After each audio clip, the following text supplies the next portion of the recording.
Sono stata anch'io bambina di mio padre innamorata, per lui sbaglio e sempre sono la sua figlia sgangherata.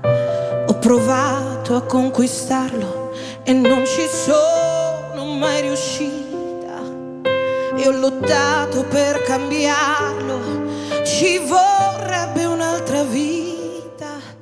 La pazienza delle donne incomincia a quell'età, quando nascono in famiglia quelle mezze ostilità, e ti perdi